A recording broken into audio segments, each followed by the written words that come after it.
Para um alto diplomata americano, numa entrevista para a BBC Brasil, esse analista, que se chama John Finlay, diz que Donald Trump viu Bolsonaro como um perdedor. E a gente sabe que Trump não tolera perdedores. Ele afirmou também que não acha que Trump saiba muito sobre Bolsonaro, que o americano simplesmente descartou o ex-presidente brasileiro assim que Bolsonaro deixou de ser uma referência na política do nosso país e o Estado de Direito e de Justiça Democrática prevaleceram depois do julgamento. Na avaliação de Finlay, Lula acabou tendo uma sorte diante desse cenário. Para ele, tanto o presidente brasileiro quanto os outros líderes deveriam buscar se manter fora da órbita de Trump na medida do possível. Eu queria ouvir você, Dapiev, sobre toda essa avaliação. A gente vem questionando já faz algum tempo, né? Essa reaproximação. Trump primeiro fez aquele escândalo todo, fez as tarifas, disse que não ia voltar atrás, tomou uma série de atitudes. E aí depois a gente viu, encontrou com o Lula por 20 e poucos segundos, e isso foi aumentando. Agora a gente tem um cenário totalmente diferente.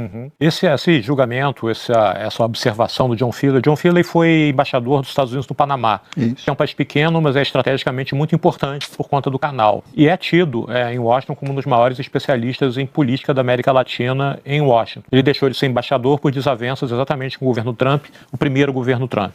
Então, um sujeito de dentro ali, e hoje em dia continua voltado para essa região. E quando ele fala que o Bolsonaro foi descartado pelo Trump como um perdedor, é bom a gente ter em mente que no idioma inglês, loser é um xingamento muito pior do que você dizer que a mãe do cidadão exercia uma atividade, a profissão mais antiga do mundo. Loser, para um americano, é uma coisa muito pesada, e o Trump é dessa cultura do loser. Na verdade, a projeção midiática dele vem de um programa em que ele decretava que alguém era loser no programa dele.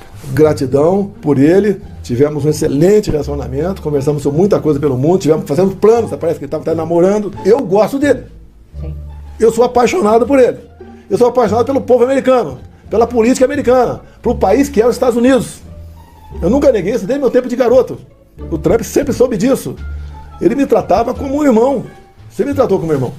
E ele botou naquela carta, no primeiro parágrafo, então, quando ele diz que o Bolsonaro é percebido como um loser pelo Trump, não tem a ver exatamente com o que o Bolsonaro é, mas o que o Bolsonaro não conseguiu, porque ele viu que o rito foi seguido, que ele foi julgado, que ele foi preso, etc. E, ao mesmo tempo, andou aqui pelo Brasil o enviado, aí sim, do governo Trump atual, se informando para saber se o Brasil era exatamente aquilo que o Eduardo Bolsonaro e o Paulo Figueiredo estavam dizendo em Washington. Como ele não tem essa percepção, ele não acorda pensando no Brasil, ele se fiou no depoimento desses dois que chegaram junto do Marco Rubio, que é assim ligado à América Latina. E aí, num outro ponto dessa entrevista, John Finlay diz assim, e ele percebeu que estava sendo enganado, as sanções foram todas instigadas por esses dois. E aí ele percebeu que não só elas se faziam em bases falsas, como na verdade a maior parte das sanções que ele lançou ao mundo e foi renegociando caso a caso, como também elas eram altamente prejudiciais à economia americana, altamente prejudiciais. Então, movimentos de empresários brasileiros e americanos conjugados foram fazendo isso refrear. Ao mesmo tempo, essa entrevista é interessante porque mostra assim, que o Bolsonaro é uma carta fora do baralho pro Trump. Internacionalmente.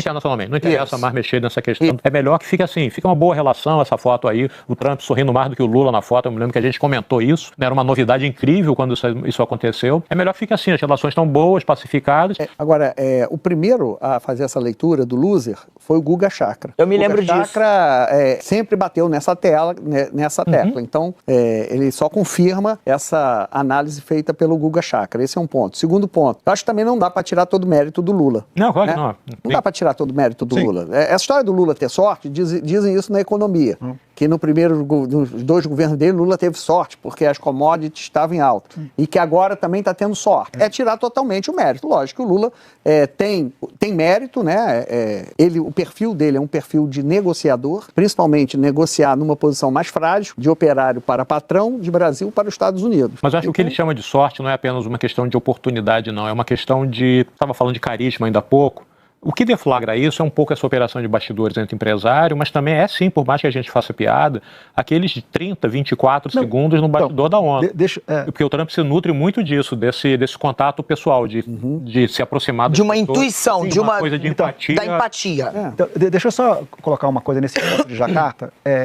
Obviamente a assessoria do Brasil estava vendo isso e falava, bem, como que vai ser essa conversa? E uma das coisas que eles deram, o briefing que eles deram para o Lula era exatamente isso. Assim, você tem que dizer para o Trump que o Trump é muito mais parecido com você do que o Bolsonaro, porque você foi presidente, você sofreu um processo, você foi preso e você voltou à presidência. Ou seja, você fez todo o arco do herói, né? Winner. Exatamente, você é um vencedor. E ele, Trump, foi presidente, sofreu um processo, e voltou à presidência. Então vocês têm uma trajetória muito mais parecida que a do Bolsonaro, que é a do cara que teve o processo, e depois perdeu e não é nada. Então, E essa foi uma coisa que o Lula, pelas informações que eu tenho, usou na coisa e até falou, e chegou àquela frase, que essa foi vazada mesmo, do tipo, você vai ver, em 6 meses você vai ter esquecido o Bolsonaro, você só vai gostar de mim, né? E foi a mesma tática que ele usou com o George Bush, o filho. Exatamente. E quando eles se encontraram, ele falou, cara, nós dois somos iguais, somos improváveis. Exatamente. Exatamente. Jamais chegaríamos, ninguém imaginava. Olha, E tinha um presidente de partido da oposição aquela coisa... que disse isso aqui, que não conversava com o Lula, porque senão ia sair a Valdemar. Não, pois é, exatamente. Porque aquela coisa que o Otávio estava dizendo sobre sorte, não sorte. Uma coisa é inegável, o Lula é um excelente articulador. O Lula é uma pessoa que, é isso que você disse, ele nasceu na negociação, né? Ele existe graças à negociação. Então, é uma questão que realmente faz toda a diferença e o que a gente está vendo aí agora. Com conjuntura, sem conjuntura. Agora eu fico imaginando, sem dúvida nenhuma, uma certo resquício de mágoa ou de um incômodo por parte do Trump de ter sido enganado por essas pessoas que disseram para ele uma situação irreal sobre o Brasil, né? Sim, ele achou que as sanções ele comprou uma versão... contariam com apoio popular no Brasil, digamos assim. Teve aquela manifestação que passou para a história como a manifestação do bandeirão americano na Avenida Paulista, o Paulo Figueiredo e o Eduardo Bolsonaro lá, uma ou outra pessoa, mas na prática ele via que isso não tinha nenhuma ressonância no Brasil, não havia uma comoção popular por conta do processo que o Bolsonaro estava sofrendo. Críticas sim, mas não uma comoção popular. Então foi esvaziando isso e caracterizando o Bolsonaro como esse loser mencionado pelo John Filley. É isso que o Trump não tolera, né? Gosta de gente bem sucedida. Exatamente. Haja visto a fascínio que ele tem, perene por Putin, por Orbán, são bem sucedidos, sabe-se lá que meios em seus países.